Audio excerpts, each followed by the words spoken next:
Elle chantait au bord de la rivière lorsqu'un esprit des eaux apparut et la suivit jusqu'à sa demeure. C'est l'histoire de Tala, enfant du destin, et le jour où sa vie bascula pour toujours. Une légende que nul ne devrait ignorer. Tala était une jeune fille pauvre, vivant avec sa tante Ambo, une femme dure et sans tendresse, dans une petite maison de terre à l'entrée du village. Orpheline depuis ses 5 ans, elle n'avait été recueillie que pour servir de domestique. Chaque jour, elle travaillait du matin au soir, balayait la cour, ramasser le bois, laver les assiettes, s'occuper des chèvres, cuisiner, jamais un merci. Seulement des cris et des coups. Ce matin-là, la tante lui tendit une grande calebasse d'argile et ordonna. « Va chercher de l'eau à la rivière. Et ne traîne pas, fainéante. » Affamée et fatiguée, Tala prit la calebasse et s'engagea sur le chemin. Ses pieds la brûlaient, mais elle n'avait pas le choix. Pour se donner du courage, elle se mit à chanter une mélodie qu'elle avait elle-même composée, une prière à la rivière pour qu'elle emporte sa douleur. Sa voix, douce comme une flûte, portait ses peines et ses espoirs. Arrivée au bord de l'eau, elle posa la calebasse près d'une pierre plate et s'assit. La rivière était calme, le vent léger. Elle ferma les yeux et chanta encore, laissant sa voix se mêler au cours de l'eau. Soudain, le fleuve se mit à frémir. L'eau se souleva, tourbillonna, puis une silhouette surgit. Un homme, grand et lumineux, vêtu de blanc comme s'il était fait de lumière. Ses cheveux d'argent tombaient jusqu'à sa taille et ses yeux brillaient comme des braises.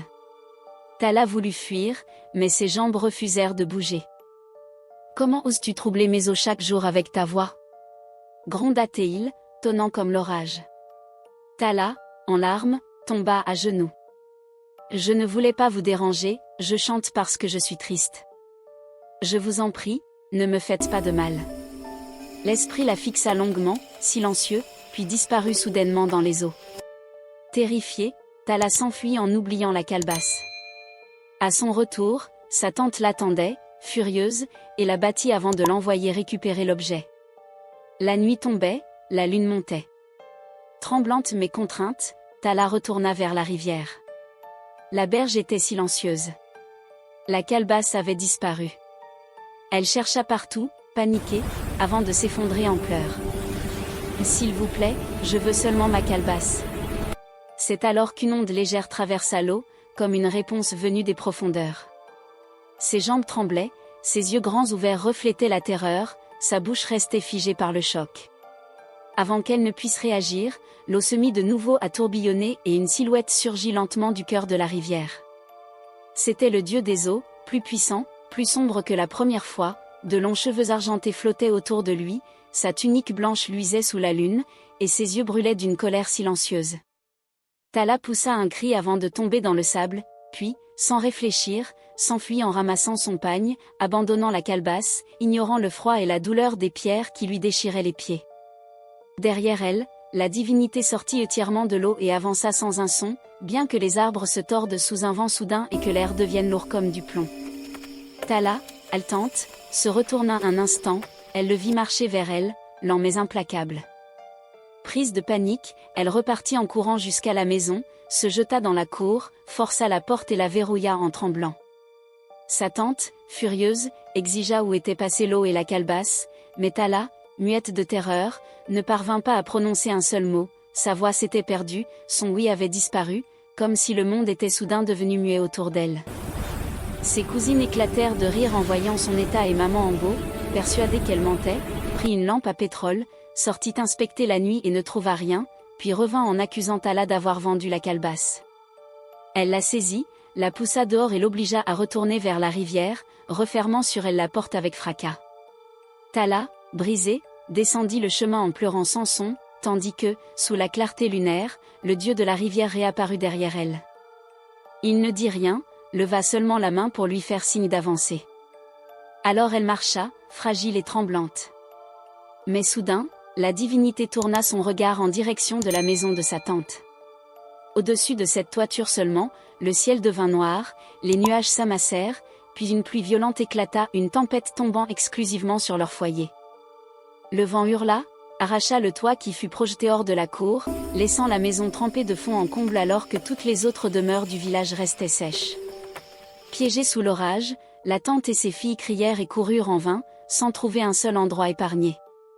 Pendant ce temps, Tala poursuivait son chemin, ignorant la punition qui s'abattait derrière elle, les larmes lui brouillant la vue. Arrivant au bord de l'eau, elle vit alors, posée près du rocher à l'endroit exact où elle l'avait laissé, la calebasse qui avait tout déclenché. Tala eut le souffle coupé et se précipita pour ramasser la calebasse tombée au sol, puis tomba à genoux. Mais un phénomène étrange se produisit, en ouvrant la bouche, ces mots sortirent clairement. Elle supplia qu'on la laisse partir, puis, stupéfaite, réalisa qu'elle pouvait à nouveau parler et entendre le vent, la rivière, le bruissement des feuilles. Tout lui revenait. À quelques pas, le dieu de la rivière se tenait immobile, son regard désormais apaisé. Il se présenta sous le nom d'Amadioa, envoyé par l'océan pour la bénir. Intriguée, Tala demanda pourquoi elle était choisie. Le dieu expliqua que son cœur pur et sa souffrance avaient atteint les profondeurs du monde spirituel. Il retira le collier d'or qu'il portait, lumineux comme la lune, et le plaça dans les mains de la jeune fille en l'avertissant, si elle voulait vivre, elle ne devait jamais retourner chez sa tante. Avant qu'elle n'obtienne d'explication, il disparut, laissant l'eau redevenir silencieuse. Tremblante, Tala récupéra sa calebasse et courut chez elle. Lorsqu'elle arriva, le toit de la maison n'existait plus, l'intérieur était détrempé alors que le sol extérieur restait sec. Sa tante, furieuse et trempée, l'accusa de sorcellerie et de malédiction. L'une des cousines la frappa par derrière, l'insulta et ordonna qu'elle quitte la maison. En pleurs, Tala repensa au dieu, si tu retournes là-bas, tu pourrais ne pas survivre. Elle comprit qu'elle devait partir et s'enfuit dans la brousse, courant jusqu'à s'effondrer d'épuisement. Au matin, elle s'éveilla sur une natte, dans une petite hutte d'herbe et de bois. Un vieil homme lui expliqua qu'il l'avait trouvée blessée, loin du village. Il lui donna une petite boîte trouvée près d'elle. À l'intérieur, Tala découvrit des lingots d'or et un collier identique à celui offert par Amadioa. Le vieillard comprit qu'elle n'était pas une jeune fille ordinaire. Tala recommença alors sa vie ailleurs, elle utilisa l'or pour faire du commerce, acquit des terres, bâtit des maisons et aida les nécessiteux. Son nom devint connu, mais elle ne révéla jamais l'existence du dieu de la rivière. Pendant ce temps, dans l'ancien village, sa tante et ses filles souffrirent, toit détruit, récolte perdue, pauvreté et honte. Elles apprirent que Tala était devenue riche, mais n'osèrent jamais lui demander pardon.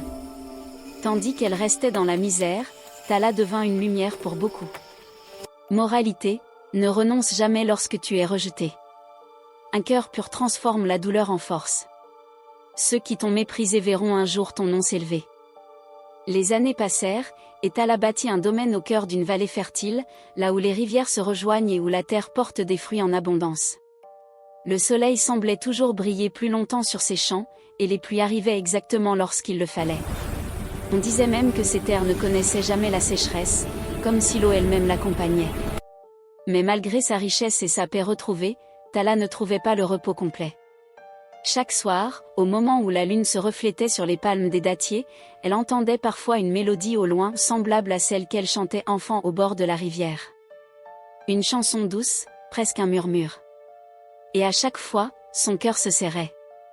Un jour, alors qu'elle distribuait du mil et du riz à des veuves et voyageurs, un messager arriva.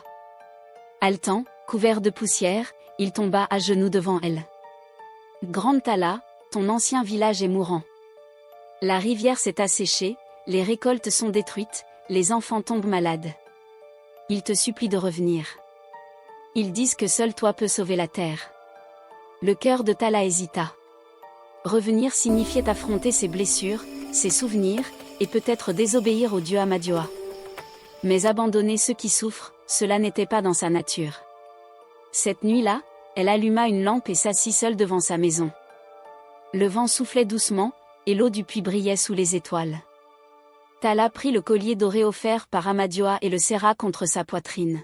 « Dieu des eaux, si tu entends ma voix, guide-moi.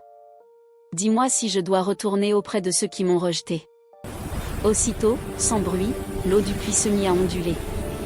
Une silhouette translucide apparut à la surface, faite de lumière et de pluie. Amadioa. Sa voix résonna comme le tonnerre lointain, douce et puissante à la fois. Tu as guéri ton passé, enfant du destin. Mais ton histoire n'est pas terminée. Là où l'on t'a blessé, tu dois devenir source. Retourne au village non pour punir, mais pour rendre l'eau à ceux qui l'ont perdue. Là réside ta mission. Tala baissa les yeux, émue. Lorsqu'elle releva la tête, l'eau était de nouveau calme. Le lendemain, elle prit ses serviteurs, des jarres, des calebasses, et se mit en route vers le village qu'elle avait fui autrefois. Au passage des voyageurs, on chuchotait. C'est Tala, la bienheureuse. C'est elle que la rivière protégea. Lorsqu'elle arriva, les habitants se précipitèrent autour d'elle, femmes maigres, hommes affamés, enfants aux yeux creux. Parmi eux, sa tante Ambo vieillie, affaiblie, tremblante. Tala, pardonne-moi. Sa voix se brisait. Nous étions cruels. Nous t'avons humilié, ignoré, et aujourd'hui nous payons. Tala la regarda longuement, le cœur déchiré entre la mémoire et la compassion. Elle s'avança, posa la main sur l'épaule de sa tante, et dit doucement. L'eau que vous avez refusée revient pour vous. Non parce que vous le méritez, mais parce que la miséricorde vaut mieux que le souvenir de la douleur. Elle marcha ensuite jusqu'à la berge de la rivière asséchée. Le sol était sec et craquelé. Tala ferma les yeux, retira le collier d'or et le déposa sur la terre brûlée. Le vent se leva, doux d'abord, puis puissant. L'air vibra, le sol trembla, et soudain, l'eau jaillit du sable tel un cœur qui recommence à battre. La rivière renaquit. Les villageois crièrent, pleurèrent, s'agenouillèrent. Ce jour-là, Tala fut reconnue comme protectrice des eaux, bénie par les esprits. Non pour sa richesse. Non pour sa force. Mais pour son pardon. Un cœur pur n'oublie pas la douleur, mais il peut transformer la souffrance en lumière. Celui qui rend l'eau à ceux qui l'ont desséchée devient source éternelle. La rivière revenue devint le cœur battant du village. Les champs reverdirent, les poissons revinrent, et les enfants jouèrent de nouveau dans l'eau claire. On disait que Tala avait ramené la vie là où la mort avait creusé la terre. Elle était désormais appelée Tala la bénie, celle que les eaux suivent. Mais quelque chose changea. Chaque nuit, depuis qu'elle avait rendu la rivière à son peuple, Tala rêvait. Toujours du même rêve, un océan immense, plus vaste que le ciel, dont les vagues formaient des murs d'argent et de lumière. Au centre, Amadioa l'attendait, silencieux, comme si un message restait encore à lui transmettre. Plus les jours passaient, plus le rêve devenait réel. Un soir, sous la pleine lune, Tala sentit l'appel puissant, irrésistible, comme un chant venu du fond de l'eau. Tala, enfant du destin, ton voyage ne fait que commencer. Elle se leva, prit son collier d'or et marcha vers la rivière. Quand ses pieds touchèrent l'eau, l'onde devint tiède et lumineuse. Les étoiles semblèrent tournoyer dans le ciel. Puis l'eau s'ouvrit, formant un passage. Sans peur, Tala avança. Dans le royaume des eaux. Elle déboucha dans un monde fait de reflets, les arbres chantaient avec le courant, des poissons d'or traversaient l'air comme des oiseaux, et les rivières se rejoignaient en un palais d'écume. Au centre, Amadioa l'attendait. Mais il n'était plus seul. À ses côtés se tenaient 3 esprits. Oshira, dame des sources, aux cheveux verts comme les algues. Bamoko, maître des profondeurs, dont la peau brillait comme les abysses. Naram, gardien des pluies, entouré d'éclairs doux comme des lucioles. Tala s'agenouilla, le cœur battant. « Pourquoi m'avoir appelé ?» demanda-t-elle. Amadioa s'avança, ses yeux sur elle comme l'horizon sur la mer. « Parce que tu as prouvé que ton pouvoir n'est pas vengeance, mais guérison. » « Il existe plus de villages comme le tien, » répondit Oshira. « Beaucoup souffrent comme tu as souffert. » Et l'équilibre du monde de l'eau se brise, ajouta Bamoko. L'océan recule, les pluies se perdent. Les humains oublient le respect du vivant. Puis Naram s'approcha, lui tendant une fiole d'eau lumineuse. Tala, nous te confions une mission. Porte cette eau sacrée aux terres asséchées. Là où tu verseras une goutte, la vie renaîtra. Tala hésita, touchée mais effrayée par l'ampleur. Mais je suis seule. Je n'ai ni armée, ni force comme vous. Amadioa posa sa main sur son front. Une énergie chaude parcourut son corps. Sa peau irradia comme la lune sur l'eau. Tu n'es plus seule. Désormais, l'eau marche avec toi. Il lui remit un bracelet fait de coquillages brillants. Quand le danger viendra, brise ce bracelet, et l'océan répondra. Une dernière vague de lumière l'enveloppa et Tala se retrouva de nouveau sur la berge, la fiole entre les mains. Au matin, Tala rassembla ses affaires, confia ses terres à ceux qu'elle avait aidés, et annonça. « Je pars où l'eau m'appelle. Là où les cœurs meurent de soif, j'apporterai la pluie. » Des hommes courageux et des femmes déterminées la suivirent non pas pour l'or, mais pour l'espoir. Ensemble, ils marchèrent vers l'ouest, là où l'on disait que le soleil se couchait sur des terres stériles depuis 100 ans. Mais à l'horizon les attendait une force sombre dont aucun n'avait encore parlé. Car dans les profondeurs du monde spirituel, un autre Dieu observait Tala. Un Dieu qui ne voulait pas que les eaux se relèvent. Un Dieu du feu et de la sécheresse. Et lui aussi avait un plan.